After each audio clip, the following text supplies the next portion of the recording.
todos y todas bienvenidos y bienvenidas a la Casa de Caballero Bonal, que es la casa de las letras y la casa de los lectores, sobre todo es la casa de los lectores y lectoras. Esta se ha convertido no solamente en ese lugar, esa biblioteca y ese archivo donde tenemos puesto en valor el legado de Caballero Bonal, sino sobre todo, y por encima incluso de eso, porque era lo que él quería, es un centro de animación literaria y cultural. Lugar donde queremos que todo el que ame las letras, que ame los libros, se sienta acogido y pueda tener un lugar para presentar un libro, para hacer un recital, para escuchar también a los demás, para un taller, para miles de cosas. Aquí todas las ideas tienen cabida siempre que tengan una calidad como le gustaba a Caballero Bonal, como es el caso. Tenemos un libro, una novela magnífica, una novela que en algún sitio he leído trepidante, y bueno, quizás sí le cuadre ese, por lo menos, y si no es trepidante, sí que por lo menos tiene mucho fuego, tiene cosas que te dicen, voy a seguir para adelante, tengo que enterarme de cómo va esto. Una novela que tiene historia, que tiene secretos, que tiene amor, que tiene memoria, que tiene a Cádiz también, que tiene muchos lugares de nuestro corazón, ahí están continuamente saliendo. Una buena novela. Como nos tiene acostumbrado también, por otro lado, se lo decía antes José María Gómez Valero, esta editorial sevillana magnífica que se llama Libros de la Herida. Yo creo que no hay un título en su catálogo que baje del listón de la grandísima calidad. Si uno compra un libro de Libros de la Herida, sabe que va a encontrarse algo muy interesante, tanto en poesía como en ensayo, como en novela. Es envidiable que una editorial joven, como es todavía, porque tampoco tiene tantísimos años, bueno, ya empieza a tener... Va pasando. Pero para mí, ellos son siempre, para mí son los niños, los Mickey, como les decíamos cuando eran más jovencitos. Eso es lo importante. Y yo lo veo todavía eso, o sea, son jóvenes, pero sobradamente preparados y con un criterio muy interesante. Así que cuando Francisco Piñella, que además lo conocía yo de la Universidad de Cádiz, como saben ustedes, entre sus muchas dedicaciones, porque es un hombre polifacético, ha estado el rectorado de la Universidad de Cádiz, y la Universidad de Cádiz es uno de los patronos de esta fundación, y bueno, ahí le ha pillado el ser parte de esta fundación también, nos ha gustado mucho disfrutarla, pues yo en cuanto me lo digo, vamos, no lo dudé, aquí tiene que estar Paco, aquí tiene que estar tu novela, aquí tiene que estar el Libro de la Herida, y ya, para redondear este conciliábulo, me dice, Lola Rueda, digo, bueno, una de las mujeres imparables de Jerez y una de las premiadas con el premio Ciudad de Jerez, que no es moco de pavo, que esto es una cosa complicada. Caballero Bonal fue Ciudad de Jerez, pero es que eso no es una cosa al alcance de cualquiera, así que Lola, su labor es muy importante y me alegra que sea reconocida, que sea una hombre, es que tiene que ser así. Así que, ¿qué más queremos? Una mesa de lujo, una mesa de honor y un libro maravilloso que les va a dar muchas horas de conocimiento, pero también de distracción, siempre hay que tener esas dos partes, creo yo, por lo menos una novela. Así que le voy a dar el paso primero a José María Gómez Valero, después intervendrá Lola Rueda y después el autor de la obra. Muchísimas gracias.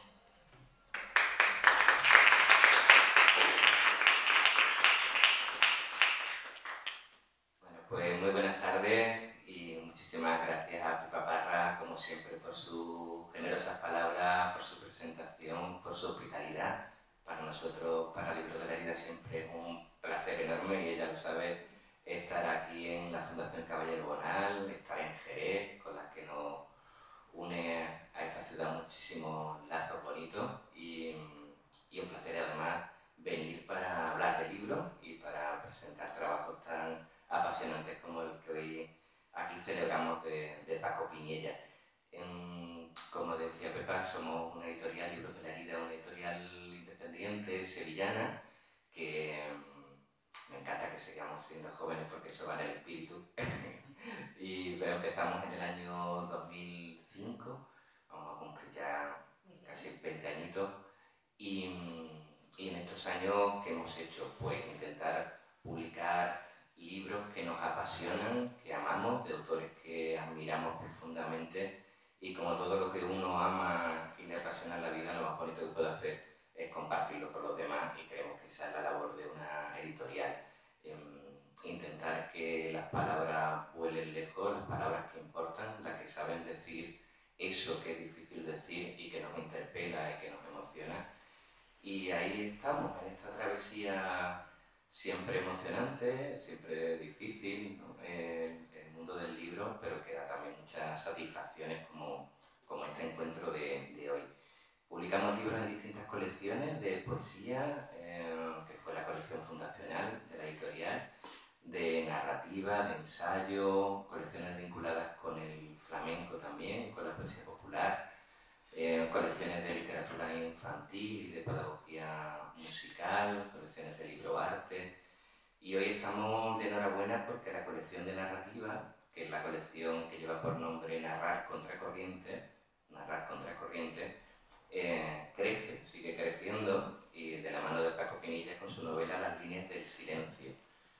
Yo lo primero que quiero decir es sobre la novela, agradecer, darle las gracias a Paco por confiar en Libros de la Vida para publicar su obra, que es su primera obra literaria, porque Paco, que ahora hablaré de él, ha escrito bastantes libros, ensayos, libros técnicos relacionados con su oficio, con su dedicación hasta hace poco como catedrático y como rector de la Universidad de Cádiz, ensayos, artículos en muchos medios como El País, Diario 16, Diario de Cádiz, pero esta es su debut literario, y además se lo agradecemos especialmente la confianza, no solo porque siempre es complicado introducirse en ese mundo literario y uno quiere cuidar mucho dónde va su libro, ¿no? Dónde se deposita, sino también porque el libro, como ahora hablaremos,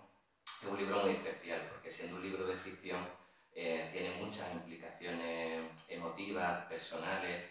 La raíz de la ficción viene de la experiencia muy íntima y familiar de Paco Pinilla. Él, como he dicho, ha sido catedrático en la Universidad de Cádiz, impartió distintas asignaturas, rector, empezó, que tiene mucho que ver también con el libro, como marino mercante, como piloto de marina, y yo creo que ahora comienza una travesía, en otro sentido, una travesía con las palabras literarias, que estamos segurísimos de que nos va a deparar muchas alegrías, porque aparte de este libro, creo que Paco está pergeñando muchos proyectos en este sentido que ojalá vean la luz muy prontito.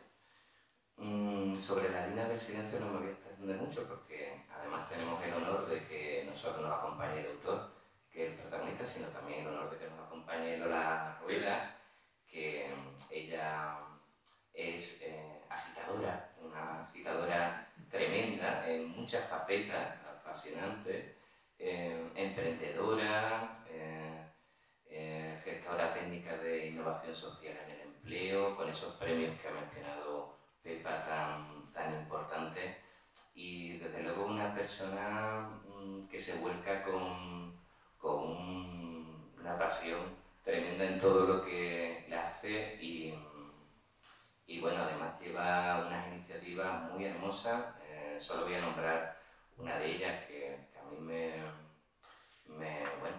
llega muy especialmente, porque además Paco ha sido merecedor de esa distinción de hombre, se me ha ido la palabra, hombre imparable. Esos premios de hombre imparable y mujer imparable, que cuando estaba leyendo sobre ello, Lola, me ha encantado la iniciativa, cómo reconocer la labor de gente que también pueden llegar a ser un ejemplo para otros muchos, ¿no? También tenemos esos espejos en la sociedad en la la que mirarnos, ¿no? Y poder salir hacia adelante y abrir caminos, ¿no? Así que es un gustazo, Lola, que nos acompañe hoy aquí.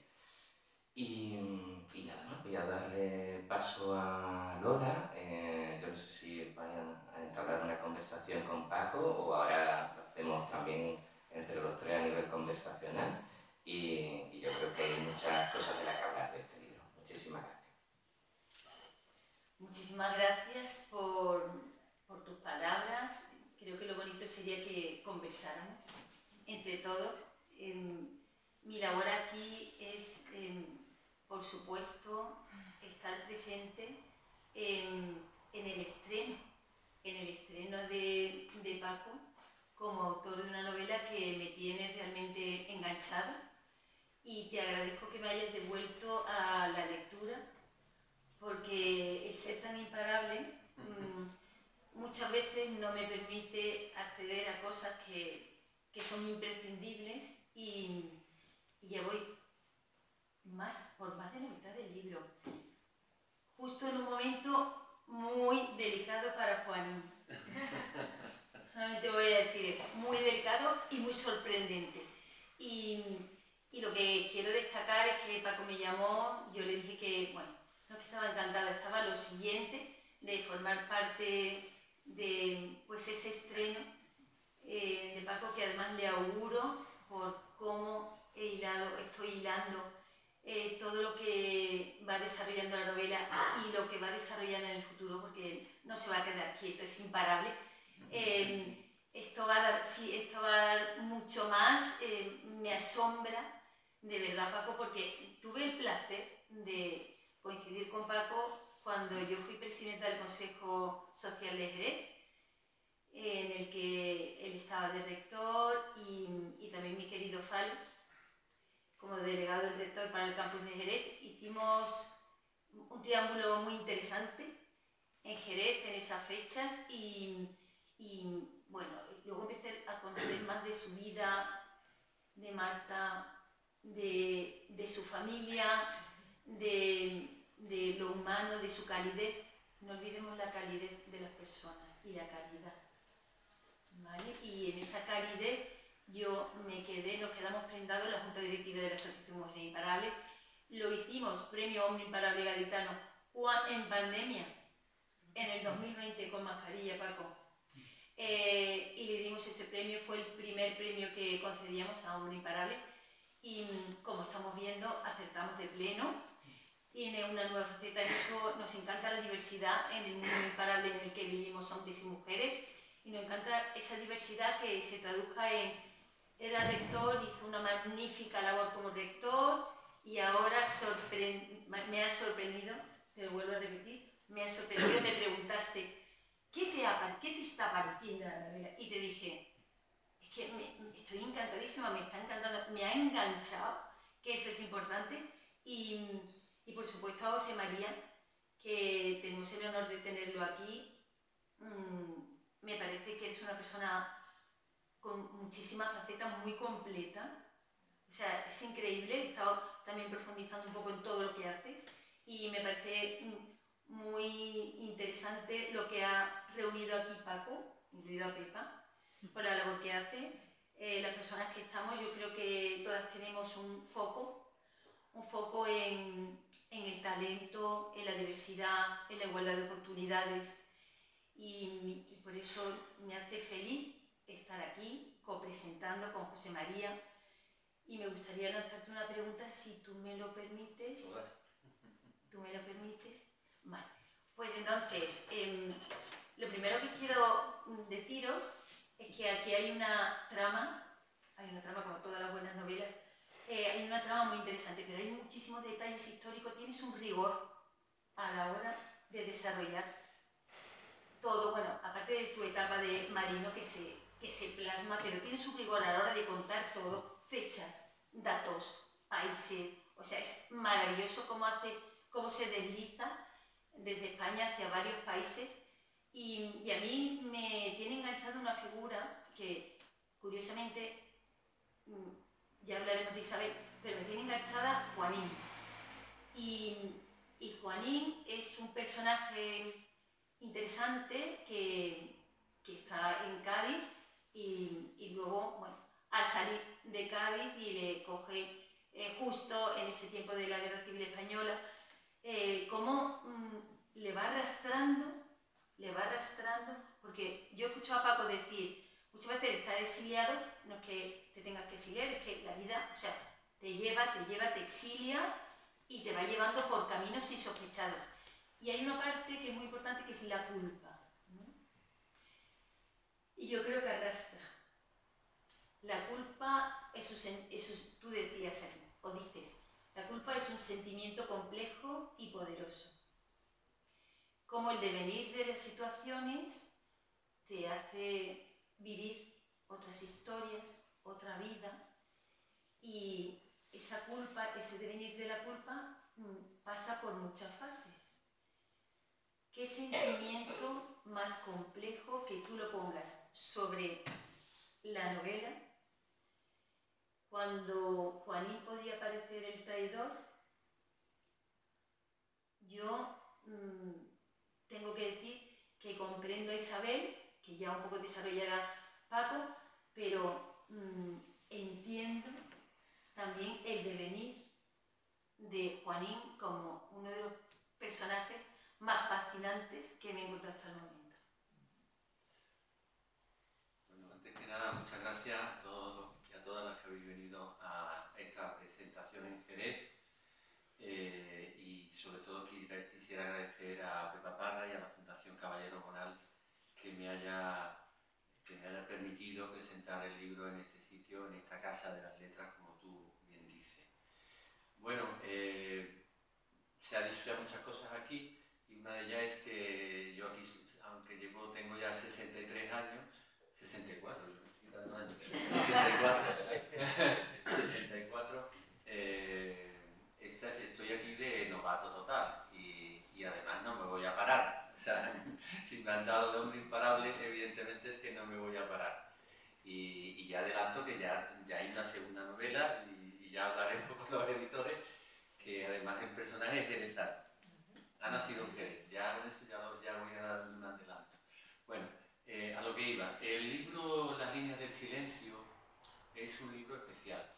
Para mí es un libro especial y espero que ustedes, si lo leen, sea para ustedes también un libro especial.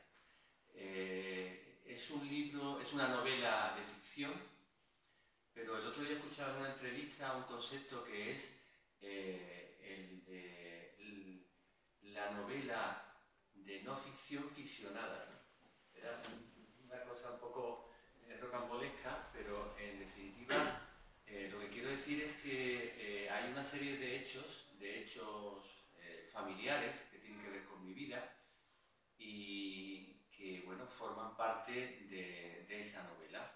Forman parte de esa novela y forman parte de la trama y de lo que se cuenta en esa novela. Una novela que atraviesa desde principios del siglo XX, desde las revueltas obreras en Buenos Aires hasta la invasión de Rusia en Ucrania. Es decir, fíjense qué tiempo tan largo, ¿no? Un tiempo que transcurre entre 3 generaciones y espero que no se hagan un lío con los Juan, porque hay un Juanín, hay un Juan José, hay un Juanjo, en fin. Y de hecho el libro al final tiene un árbol genealógico para que se pierda, pues que tire del árbol genealógico y que se dé cuenta de quién es el que está hablando. De hecho, Paco, yo he tirado de esa. Lo que pasa es que yo quería que se pusiera al final, porque en definitiva, si vais directo al árbol genealógico, no vaya, Paco, no vaya, es un spoiler, te estás haciendo un spoiler.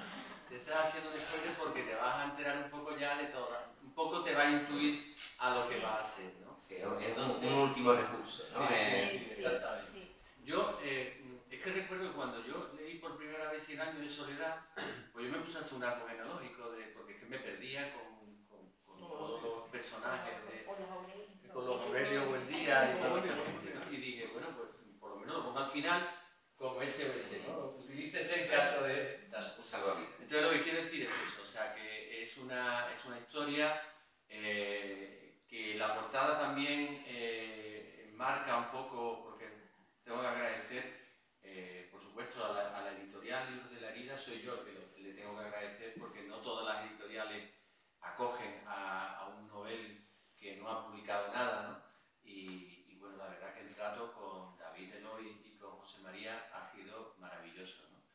Y además decía el tema de la portada, ¿no? La portada es un trabajo de una agencia de diseño de gaditana que se llama Rebombo, y la portada ya un poco también traslada un poco al lector qué va a ser del libro, ¿no? Aparece en el centro un barco que es el Cabo San Agustín, un barco de la naviera Ibarra, y es un poco el centro de todo lo que va a ocurrir. Yo tengo aquí, si tú me permites, un párrafo que creo que es importante porque marca un poco la novela, un párrafo que está en la página 38, o sea, no está al principio, pero es un párrafo bastante significativo. Lo voy a leer.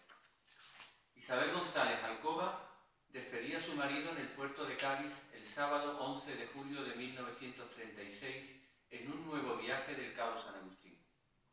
Ella se sentía muy asustada por los sucesos ocurridos en la ciudad durante los últimos días.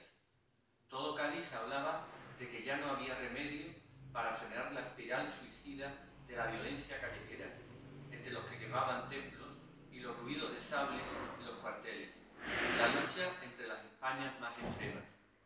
Isabel necesitaba tiempo para aceptar el miedo, interpretar la gravedad de la situación y ser capaz de adivinar lo que se le venía encima cuando aún no había transcurrido ni siquiera un año desde la pérdida de su madre. Es decir, que ya se pueden imaginar una familia que de pronto, bueno, pues aparece ese día de 11 de julio, es decir, que estamos hablando de 7 días antes del golpe militar, y que despide a su marido y no lo va a volver a ver, ¿no? Entonces, pues todo eso es un poco la explosión de la trama antes y después, ¿no? Y bueno, no quiero destripar mucho la novela, pero sí que quiero decir que bueno, que es, además, como ha dicho Lola, hay diferentes escenarios geográficos, desde Argentina, Cádiz también, por supuesto, Cádiz y Rota también tiene un papel importante en la novela, luego lo que es la base militar de Cartagena, y también conoce también el barco toca Barcelona y Valencia, y luego está todos los puertos del Mar Negro, ¿no? Feodosia, todos los puertos en los cuales el barco Cabo San Agustín se dedica a traer armamento desde la Unión Soviética a la base militar de Cartagena para la República Española, ¿no?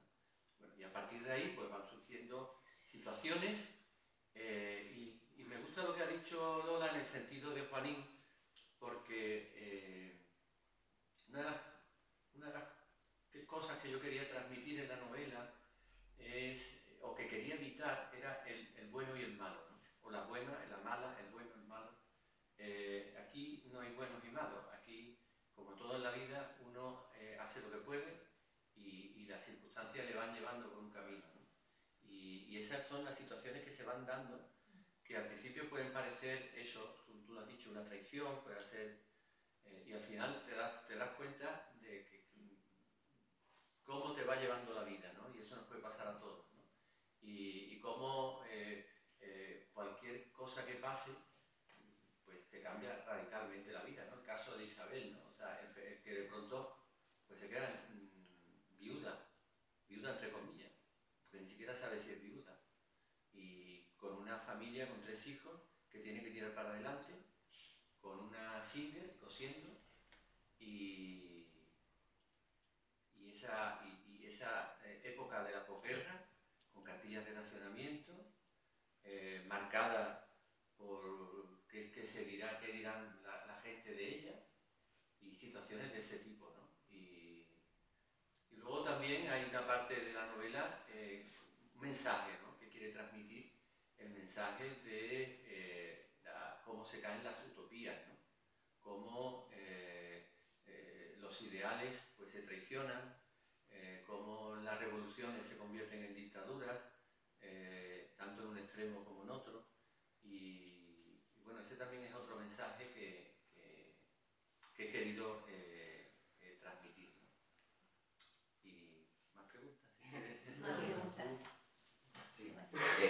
quería comentar, Paco, el libro es un libro de memoria, la memoria está muy presente, no solo desde el apartado de la memoria histórica general, colectiva, porque hace un repaso, como ya hemos citado, de todo el siglo XX, no solo de nuestro país, sino también es muy interesante toda la incursión en, como has dicho, las revoluciones obreras de Argentina o en la situación de Rusia respecto a España en la guerra.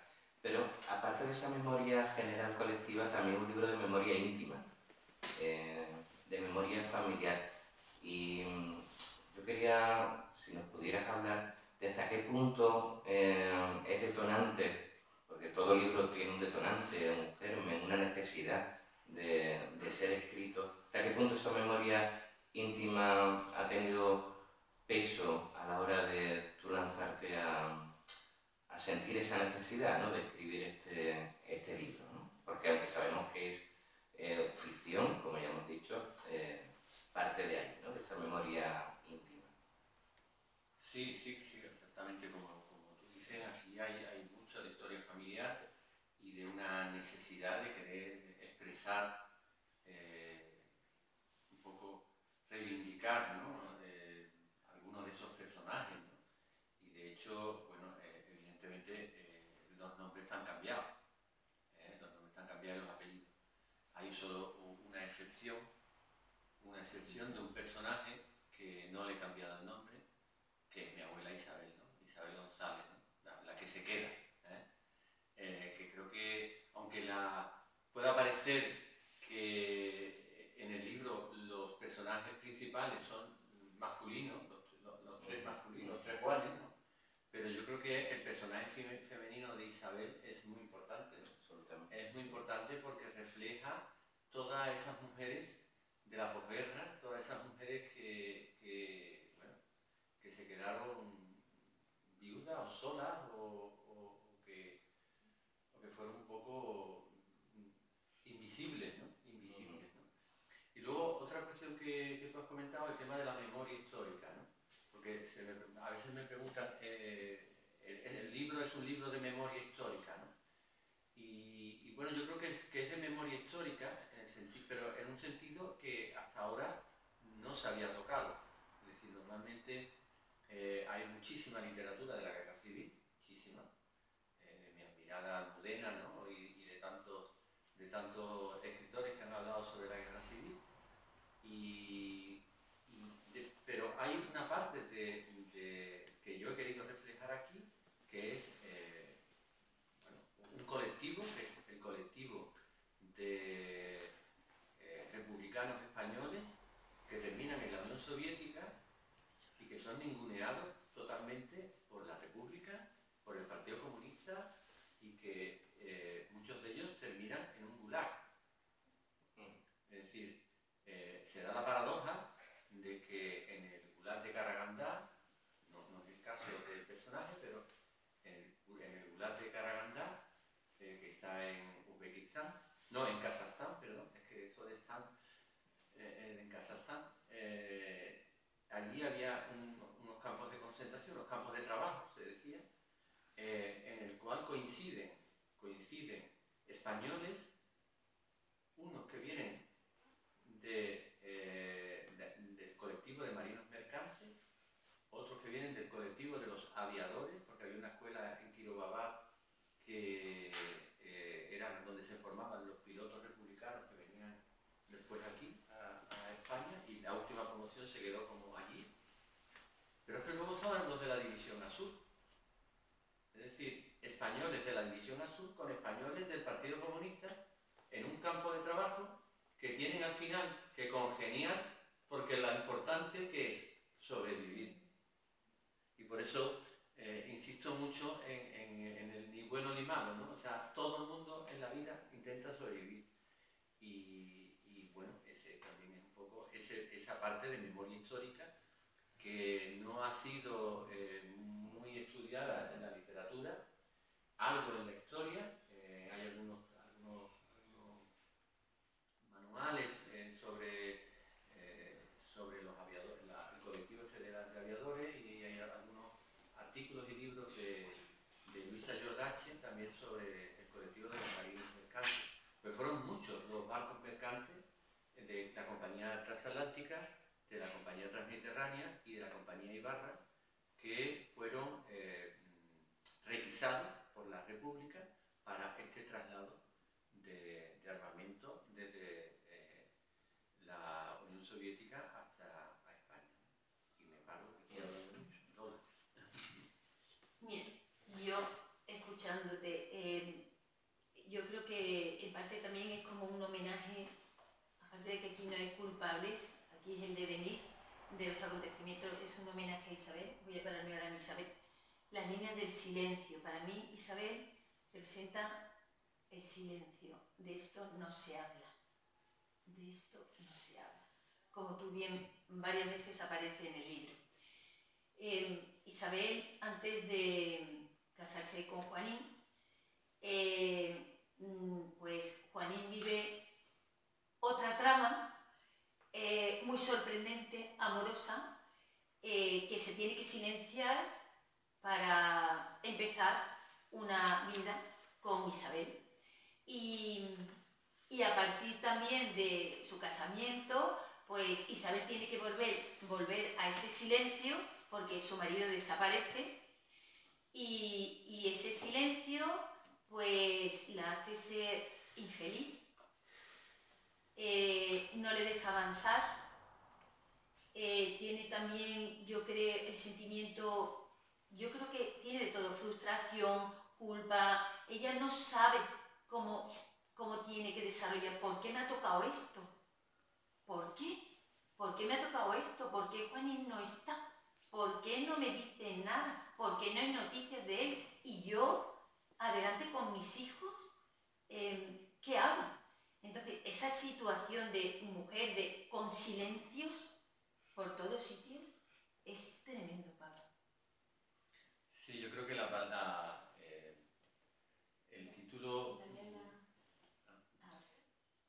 Yo creo que el título le gustó mucho a la editorial, Las líneas del silencio, y tiene mucho que ver con lo que tú has dicho, ¿no? Con los silencios, ¿no? O sea, silencios que son gritos, hay silencios que son gritos, ¿no?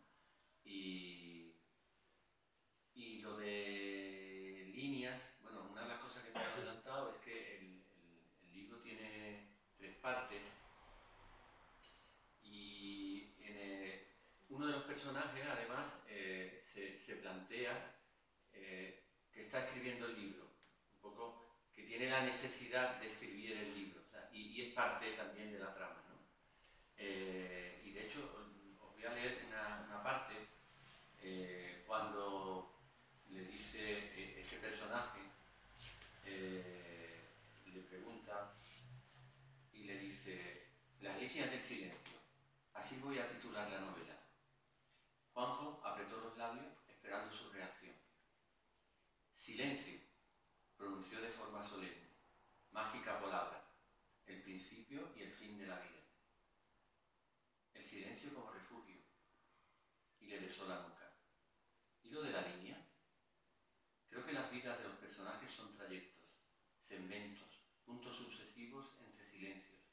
Por eso voy a construir la novela como un puzzle de escenas en lugares y momentos diferentes, en 3 partes que he llamado líneas quebradas, líneas paralelas y líneas concéntricas.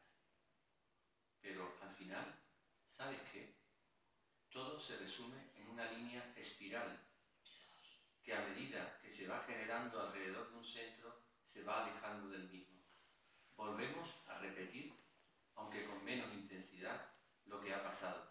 Estamos destinados a repetir las guerras, los exilios, las ausencias. Ahí un poco...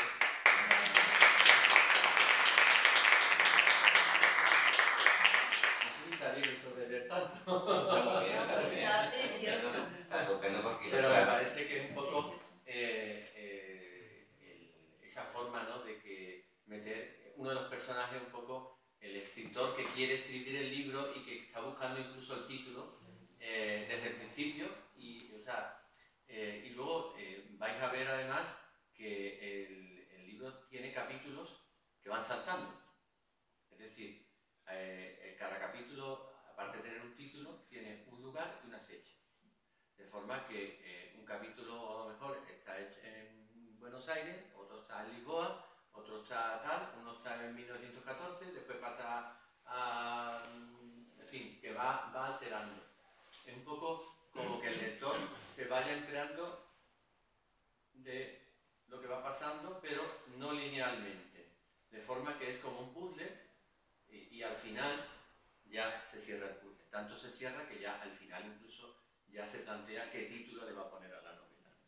Pero fíjate que no nos deja distraernos, porque nos llevas para atrás, para adelante, pero intento recordar, yo he hecho así, he intentado, digo, pero esto está relacionado con la anterior, y he vuelto para atrás. O sea, no nos deja relajarnos y nos mantiene en una tensión literaria, novelesca, muy interesante. Eso también me llama muchísima la atención, pero eso refleja tu personalidad, Paco. Entonces, esa manera de ser en la que te sorprende, ¿vale? Te sorprende. Y él nos ha sorprendido con esta novela maravillosa. Antes de dar paso a José María, hay algo que he estado pensando continuamente. Esto, que es reflejo también de tus experiencias personales, esto no tiene que haber sido fácil. Y esto tiene que haber estado desarrollado en un tiempo que te imagino con papeles, te imagino, bueno, en una etapa de creatividad que ha sido densa, que quiero que nos expliques, saber cómo ha sido. Ahora. Bueno, Paco vale saber que en el restaurante no me ha dado tiempo a escribir la novela, pero sí es verdad que llevaba ya muchos años con muchos apuntes, mi padre tenía un diario que afortunadamente lo guardé, tengo una caja con todos mis recuerdos. Mi familia somos muchos Diógenes y tenemos guardando todo, ¿no? Y bueno, las cartas que aparecen ahí, que aparecen incluso literalmente, yo tengo las cartas. Y luego eso me facilitó el que una vez que terminé el rectorado, pues ya yo empecé a engarzar todo esto y a generar manuscritos. Tengo unos lectores beta, que son mi hermana, mi pareja y algunos amigos, que les di el manuscrito para que me lo fueran, para que me fueran diciendo qué les parecía, y luego ya lo envié a la editorial. Y quiero decir además que la editorial no me ha metido la tijera como yo pensaba, porque digo, es que aquí hay un montón de cosas, a ver qué tal, ¿no? Y porque es verdad que hay muchos hechos históricos y es verdad que podía adelgazar la historia con puntualizando menos la parte histórica, pero es que yo quería ser un poco didáctico, ¿no? O sea, quería transmitir... Sí, pero no se hace eso. Hay como ese ritmo que se hace trepidante, que a lo mejor no es la palabra, porque trepidante suena como... Pero como de novela ligera. pero muy bien lo del ritmo. Pero una claro, y lo que sí es verdad es que, a ver, tú puedes, en ficción, te puedes inventar todo, pero lo que tú no te puedes es cambiarle la fecha a la batalla de Stalingrado. O sea, la batalla de Stalingrado tiene una fecha y el que llevaba las tropas alemanas se llama de una manera, no le puedes poner Merkel, ¿no? Tienes que ponerle el nombre que era. Y si te estrellas con una moto en los años 50, pues tienes que poner una marca y una moto más o menos, y te tienes que documentar de qué moto, ¿no? Pues, aunque parezca una tontería.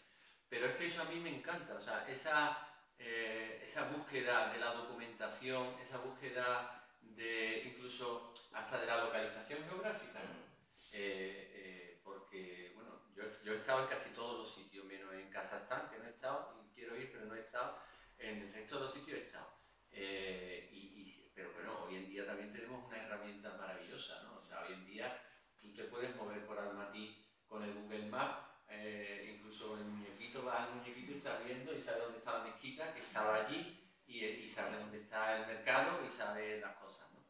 Y evidentemente hoy en día tenemos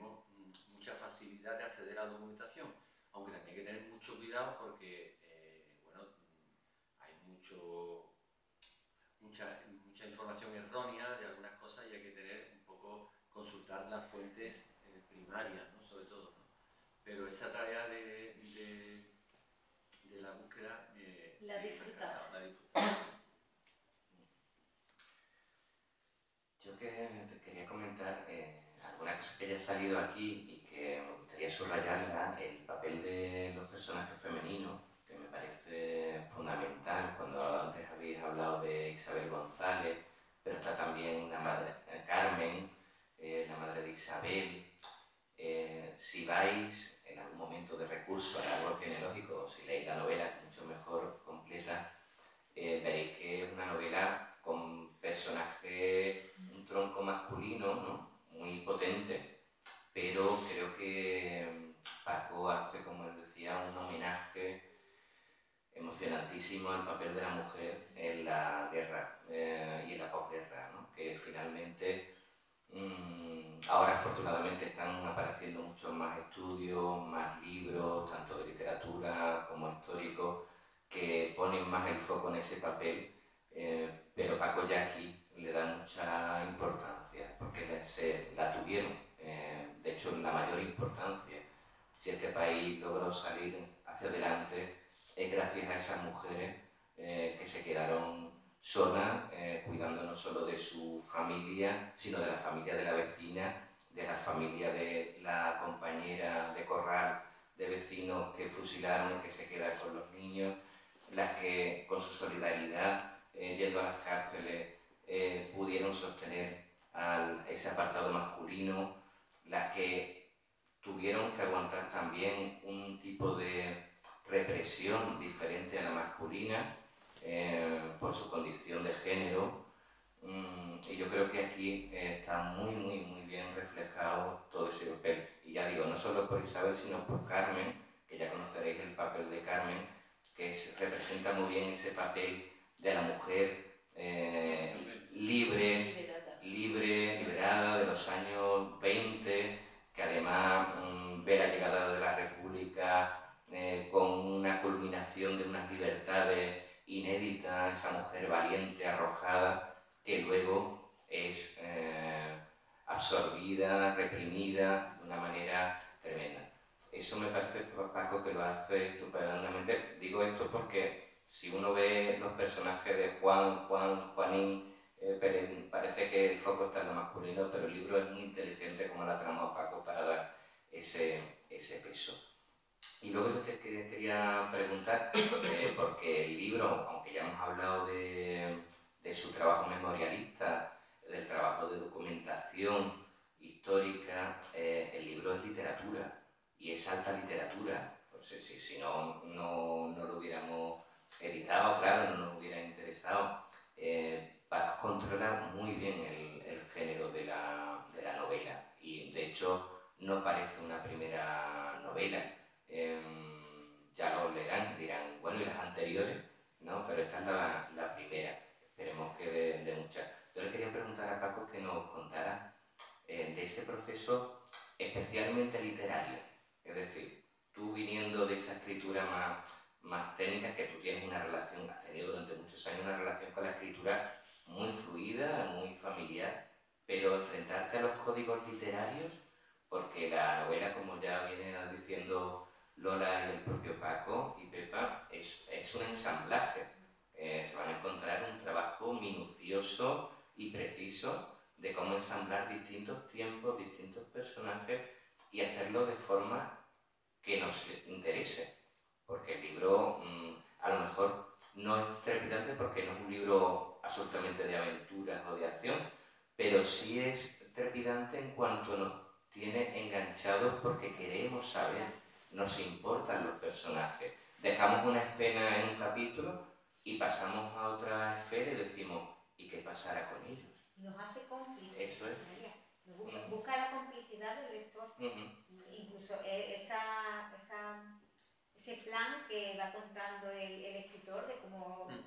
Eso también estás diciéndole al lector, tú también eres parte de esto, te estoy contando lo que voy a hacer, y la organización en teselas, también que te obliga, como tú decías, a ir adelante y que tiene, busca esa amistad, esa complicidad del lector que me parece a mí que como que que nos implica, te atrapa, sí, ¿no? te atrapa. Sí, bueno, contestándote un poco a este proceso de escribir literatura, al fin y al cabo, es verdad que yo siempre he leído mucho, ¿no? Creo que para escribir hay que leer, hay que leer mucho, mucho. Poesía, teatro, hay que leer. Y yo creo que la mejor escuela para escribir, yo no he hecho ningún taller de escritura creativa que está tan de moda, yo no he hecho ningún taller de escritura creativa. María Dueñas me dijo un día,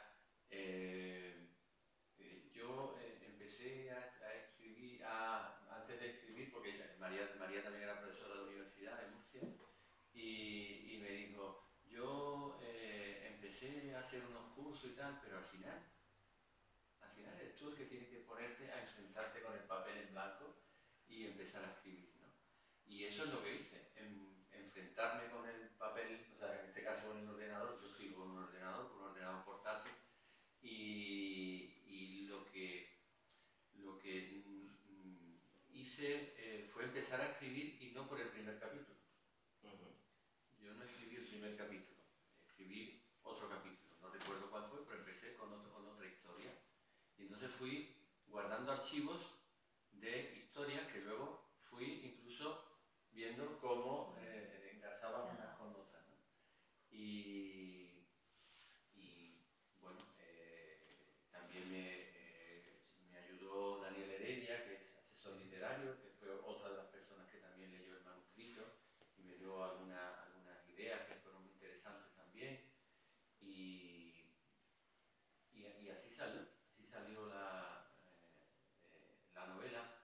Y repito que tuve la suerte de encontrar una editorial, porque seguro que hay mucha gente que no encuentra editorial o que se dedica a autopublicarla o a malvender la historia, ¿no?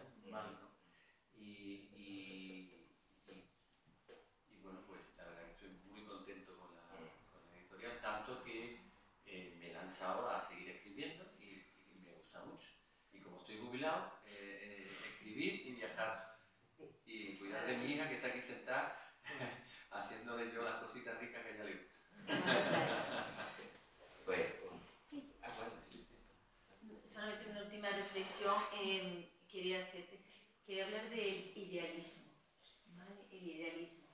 Entonces, albergaba Juanín y sus compañeros unos ideales que les parecía que querían un mundo diferente, luchaban por ello, pero hay un momento, Paco, en el que Demetrio le dice, ¿pero por qué y por quién luchamos? Y es que ha derivado todo en un sinsentido que no encuentra la explicación de por qué y por quién. Y dice el gran Juanín, nos ha tocado. Nos ha tocado. Entonces, ese nos ha tocado, madre mía, es una sentencia. Es una sentencia. Para mí, esa parte también en esa reflexión que hacen, cuando tú luchas por unos ideales, crees en lo que haces e intentas ayudar a apoyar a la causa y se ven en un momento dado que es que la vida les ha arrastrado hasta un término que ya ha desaparecido todo lo que creían para frenar todo y decir, ¿qué hago? ¿Qué hago con mi vida? Ahora que esos ideales que me sostenían y que estoy aquí y por ello estaba luchando, ¿qué hacemos? Pues intentar reinventarnos, parar y ser otra persona. Ser otra persona, tener una nueva vida. Es increíble la reflexión que provocan esas palabras. Pero es que yo creo que, aunque son personajes reales, ¿no? Por ejemplo, Demetrio es Demetrio Mateo, que es un comparsista que cantaba, un personaje real que era de la tripulación del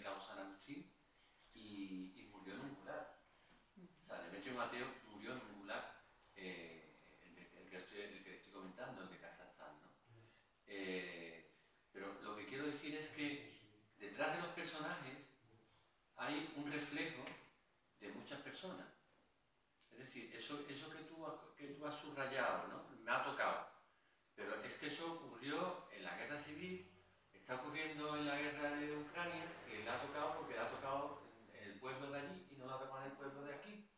Y incluso hay una referencia, aunque cuando habla de Rota, de un primo que es un poco intelectual, vamos a llamarlo así, en Rota, y que cuando se produce el golpe, pues le da miedo porque van a pensar de que es un rojo y tal, y se afilia, no, se alista a las tropas de Franco y muere pegándole tiro a los republicanos cuando él era republicano. Entonces, casos como ese, pues se dieron muchísimo, ¿no? Me ha tocado en tal sitio, ¿no? Eso es un poco la insensatez de la guerra y la insensatez de los que hacen la guerra, que al final no son los que mueren, ni son los que están abajo, sino son otras personas anónimas y en la novela pues refleja prototipos, ¿no? Por decir de alguna manera, igual que Isabel representa un prototipo de mujer, pues el que le toca en la guerra o el que le toca en tal sitio, ¿no? Un poco esa idea, ¿no? Sí, la verdad es que es un libro muy conmovedor en ese sentido, porque todo el tiempo estamos viendo a personajes que quieren sobrevivir de un modo u otro y agarrándose a una esperanza u otra. Como el libro está dividido, como ya hemos dicho, en esas dos grandes pantallas, ¿no? Pasamos de una pantalla a otra, los que se quedan, Isabel en Cádiz, los que están fuera y no hay comunicación entre ellos, vamos viendo como observadores privilegiados, como lectores, vamos viendo cómo esos personajes, sin juzgarlos, están impulsados por una esperanza todo el tiempo de seguir para adelante. Y a veces con la culpa, el que no ha podido volver, a veces con la rabia de quien se queda y no ve volver a quien se ha ido, pero eso creo que con tu literatura, Paco, lo hace muy bien, meternos en el mundo interior, en el mundo íntimo de esos personajes que están todo el tiempo debatiéndose con muchos sentimientos encontrados y finalmente luchando por tirar para adelante. Todo el mundo, que creo que es una cosa muy pegada a la realidad, por eso el libro tiene ese punch, ¿no? Esa cosa que nos agarra, porque es una historia particular, pero es una historia universal, ¿no? Como nuestra guerra civil, que está llena de miles de pequeñísimas historias, pero todas son representativas de una historia en la que podemos sentirnos identificados. A mí eso es una de las cosas que más me emocionan del libro, cómo logra que lo hablamos antes, ¿no? Que nos preocupen los personajes y decir, te perdono o te comprendo, porque sé que finalmente lo que estás tirando es la vida de ti, no bajar los brazos. Son de una humanidad tremenda. Sí, bueno, y esa realidad incluso es literal en algunos casos, ¿no? En algunos casos, por ejemplo, hay fragmentos de algunas cartas que están literalmente y podéis pensar de que hay faltas o no están bien redactadas. No, es que es una persona que vive en la Unión Soviética que habla un español de esa manera. Entonces yo no quería adaptarlo, sino quería dejar exactamente como está, ¿no? Y luego al final, en la parte, como digo, esto termina un poco cronológicamente, termina en la invasión de Rusia en Ucrania, ¿no? Hay una serie de... no es la misma época, ya no hay cartas, ya hay WhatsApp. Y hay una serie de WhatsApp que podéis leerlo al final en uno de los capítulos en el que habla de la guerra de Ucrania, que el WhatsApp está literal, o sea, tal como está y tal como yo lo viví en esa época, que cuando se invadió Rusia, bueno, aparte de la zona concreta de donde se desarrollan los hechos, es la zona además del Donbass, donde está toda el conflicto sobre todo, ¿no? Y donde está enterrado Juanín, ¿no? Además, ¿no?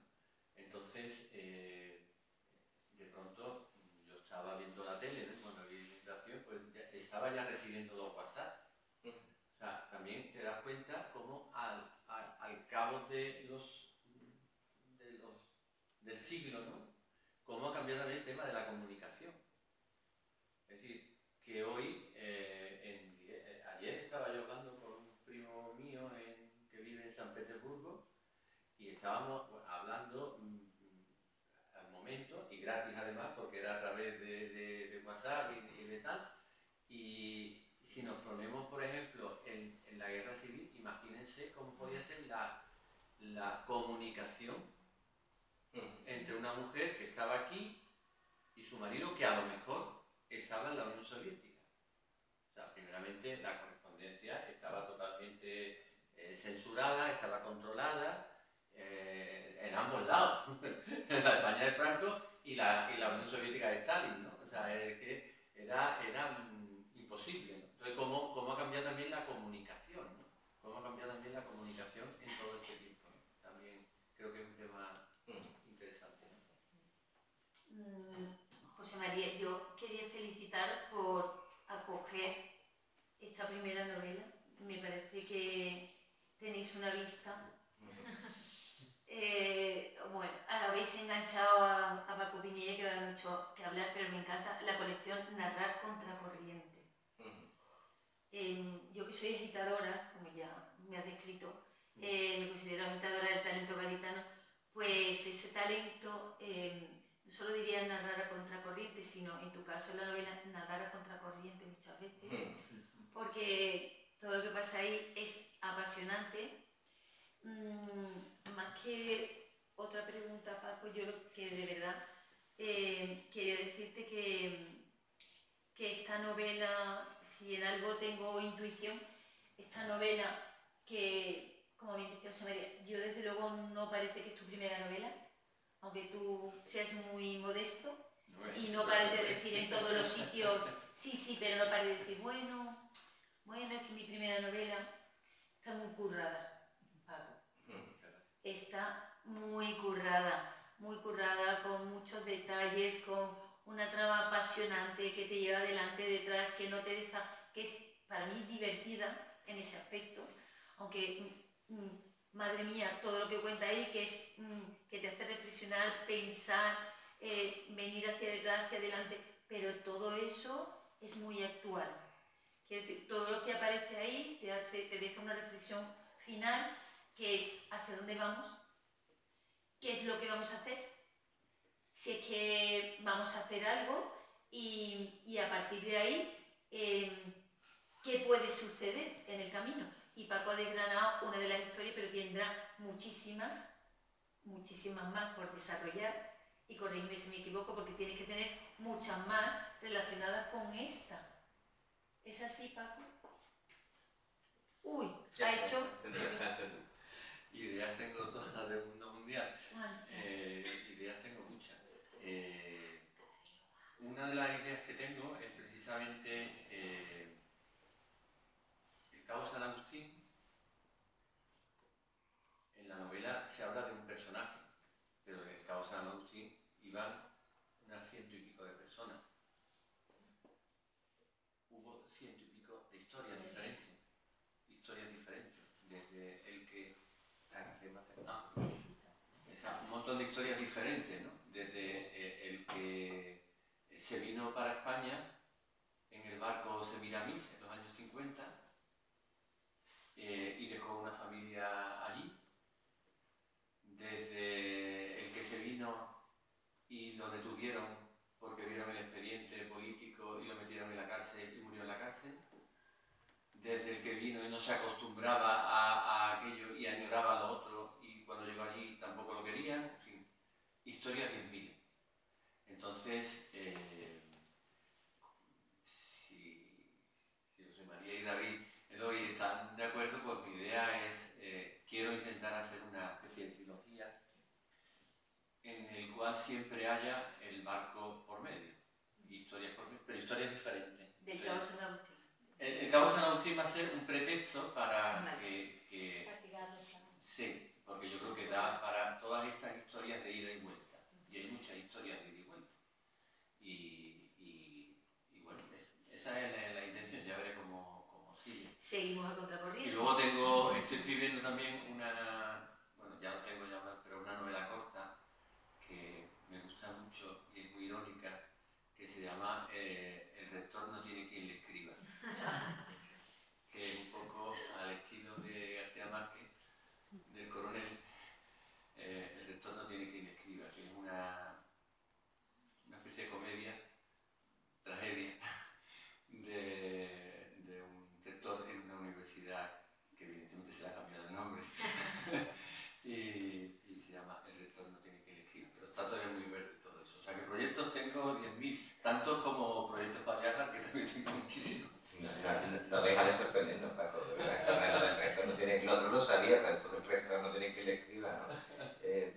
Para ir terminando, una cosita, un apunte que me gustaría decir, que si antes hemos hablado de los paisajes emocionales, de los paisajes íntimos que también retrata Paco, también van a disfrutar mucho cuando lean la novela de los paisajes físicos, de las atmósferas.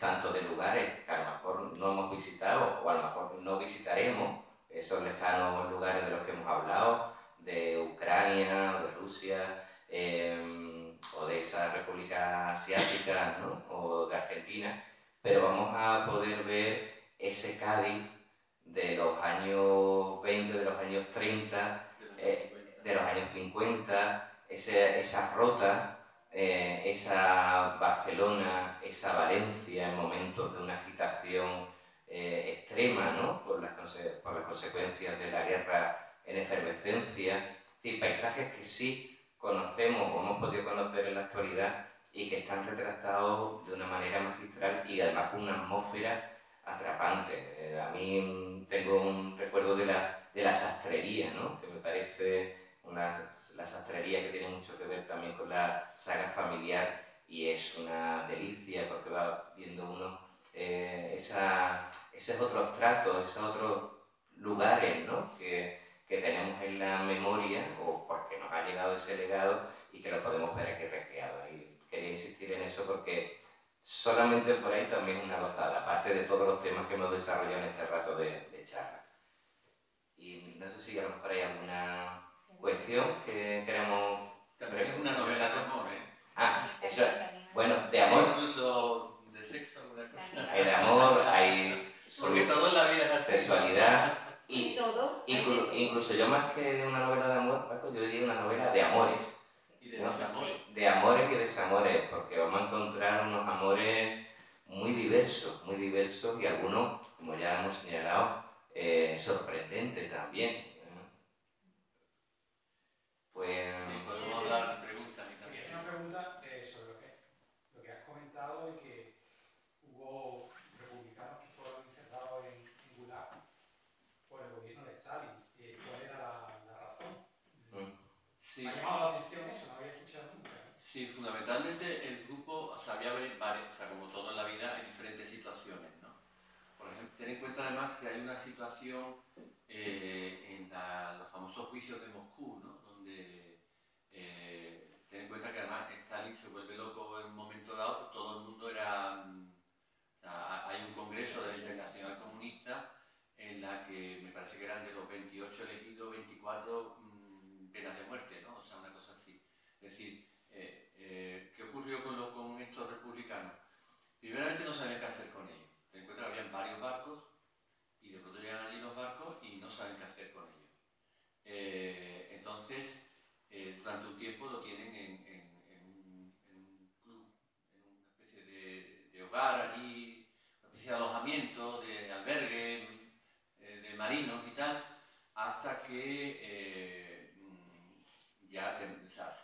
finaliza el 39, finaliza el 1 de abril del 39, se ha perdido la guerra en España y ya empiezan a haber movimientos de que los españoles, algunos, no todos, algunos se quieren volver para España. Entonces, en principio, aquello parece como una traición, ¿no? O sea, en el sentido de si esto es el paraíso de la clase obrera, ¿cómo te vas a querer tú ir ahora a la España de Franco, ¿no? Entonces, hay una controversia que se va enquistando, se niegan a a que estas personas vuelvan a España. Algunos piden, los que eran, tenían relación o afiliación con algunos partidos de izquierda o sindicatos, lo que piden es ir a Francia o a México y tampoco le permiten.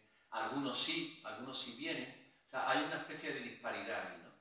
Pero luego hay un momento en el que además se complica la historia porque es que los alemanes están en las puertas de entrar allí, ¿no? Entonces allí entonces se lo llevan a campos de trabajo y terminan en Caracas, ¿no? Allí están durante los años 40 y parte de los 50 hasta que, bueno, estos son los que no aceptan a los puestos que le van dando, porque a muchos se aceptaron, como el caso de Juanín, que aceptan que lo mandan a una fábrica o a un puesto con su trabajo, con su historia, ¿no? Pero hay algunos que no aceptan, que dicen que ellos no van a trabajar, que no quieren trabajar, que lo que quieren es irse para España y tal. El Beria que es el famoso de la NKVD, que es la policía de Stalin, pues se cabrea y los manda a la Lubyanka. De la Lubyanka van pasando de campo en campo, primeramente van a los campos de Siberia, en la parte del Círculo Polar Ártico, y luego al final empieza todo lo que es la explotación de las repúblicas asiáticas, ¿no? Cuando termina también la Segunda Guerra Mundial y muere también, y sobre todo cuando muere Stalin, más que cuando termina la Segunda Guerra Mundial, cuando muere Stalin, ya se plantean el repatriar a esta gente. Entonces es cuando hay una misión, claro, ten en cuenta lo complicado que eran las relaciones políticas, ¿no?, entre la España de Franco y la Unión Soviética, y luego todo esto se hace a través de la Cruz Roja Francesa. Entonces se fleta un barco griego que se llama Semiramis, que es el primero de los barcos que trae tanto gente de la División Azul, que también estaba allí, porque en la División Azul le dieron una paliza tremenda. O sea, el relato que nos han vendido, la División Azul cayeron muchísima gente y otros terminaron allí, ¿no? Entonces toda esta gente viene en el Semiramis. Y luego viene también gente de los marinos y toda esta gente. Y luego, aparte del Semiramis, hay como 6 o 7 barcos desde los años 50 y tanto a la década de los 50, que trae gente de la Unión Soviética. Pero contestando a tu pregunta, las situaciones fueron entre la arbitrariedad y la protesta. Luego se detecta una serie de cartas, esto no viene de la novela, no tiene nada que ver con la novela, pero se detecta una serie de cartas entre algunos de estos marinos desde el club a embajadas de países que no lo veía bien la Unión Soviética, se interceptan, en fin, y estamos hablando de una situación de dictadura y de unos niveles de represión tremendos, ¿no? Y luego aquí todo el mundo era trotskista, o sea, aquí a la primera de cambio te ponían la chapa de trotskista y entonces ya estaban muertos. Eso sí se encuentra muy bien en la novela, ¿no? Esa sospecha bajo la que estaban todos los españoles, está muy bien narrado, esa sobrevigilancia, porque podía haber elementos trotskistas, elementos anarquistas, y se veían como un demonio, algo que podían sembrar la semilla revolucionaria en un país controlado cada vez más férreamente por el régimen estalinista.